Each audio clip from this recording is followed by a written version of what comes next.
The next question comes Keep it from short. Reformed Christian apologist. The Old Testament supposedly talks of God commanding genocide, Amalekites, and committing it, for example, the flood. Are any of these two genocide? If any of these two are, is it right? And if not, then what do we call this if not genocide? Well, the problem here is that the word genocide carries with it a moral quality. So we think genocide is like homicide. Homicide is the inappropriate taking of a human life, okay? And so there are different types of homicide. Genocide is the inappropriate taking of lots of lives, okay? So if one understands genocide in that way, as opposed to the taking of lots of lives, with no moral judgment being invade on that action, then genocide is not the right term, because I don't think it's wrong for God to take human life if he wants to. And I actually think that God he needs no further moral justification than that he is God. By the way, I think there's a fairly robust intuition about this that human beings have. If you think about the way people argue about capital punishment, often people will argue against capital punishment by saying, well, human beings shouldn't be playing God. Now, just as an aside, I don't think that's an adequate argument against capital punishment, but I want you to see the intuition that is displayed there. The intuition is that God has liberties and latitudes that human beings don't have. And one of the things that human beings should not be doing, that God alone has the latitude to do, is take life. Okay? So the assumption there is that God can take life. God gives and he takes away. And by the same token, when it comes to human life, if God creates a life and wants to take that life at any time, he is within his just prerogatives to do that, since he is God. I mean, there's some things, liberties that fall to God that don't fall to us. That insight, I think, is correct.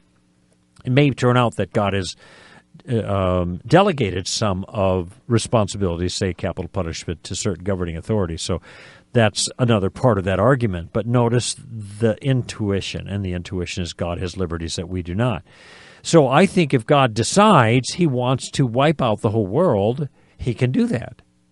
He has the right, in virtue of him being the creator of it, to wipe it out. But in the cases in question, God has a more morally sufficient reason than just that he's God, and that is that there are sins that are being judged. And so we see that in the flood, and we also see that in the taking of the land by Joshua and other incidents similar to that. And the situation is actually worse because every human being has been taken in death since the beginning of time because of judgment. Oh.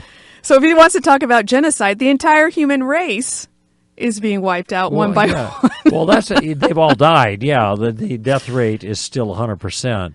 But I don't know. Do you think it's fair to say that they're taken in judgment, or is this death as a consequence of their behavior, the fall of man, and death came? Well, isn't that part of judgment though against Adam and his sin, that we all die? Well, I mean, we're kind of straining at Nancy a little bit, but I don't know if I would put it that way. God said that when you eat thereof, you shall die. And then the curses come after that. So the death is now given, and now there's additional things from the curses. And then the consequence, obviously, the whole world was broken. But I don't think the brokenness of the world is an act of judgment by God. It is a consequence of the behaviors of human beings. So, well, I think, to move back to the topic, the word genocide carries so many different ideas that I think when atheists use this word, I think they're smuggling in ideas that don't belong in the Bible at all. Because, like you pointed out, if this is judgment of God against sin, that's a completely different thing than people exercising their power against a whole group of people. Wantonly exterminating a massive group of people. For insufficient reasons. Yeah. whether they want the land themselves or whatever it is, they hate the people, they don't like them. Those aren't the reasons why God wiped out people. Yeah. And so the word itself is freighted with all this baggage that does rhetorical work for the critic, when in fact it's not the right word. It's like ethnic cleansing, the word that's a phrase used to describe what happened to the Canaanites. God wasn't cleansing an ethnic group out. He was punishing people who did bad.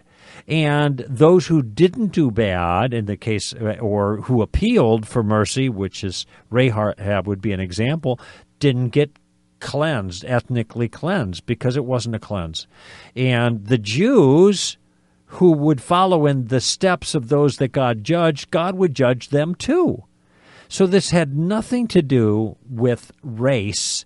It had everything to do with behavior. And that's a very different kind of thing. In the piece, by the way, we could recommend The Canaanites. Genocide or Judgment. You remember the title better than I do. Genocide or Judgment is on our website, where I talk about these things. I think that's it, right? Genocide or Judgment. It's either Genocide or Judgment or Genocide. But if you put in genocide into our website at str.org, you'll find it. Yeah.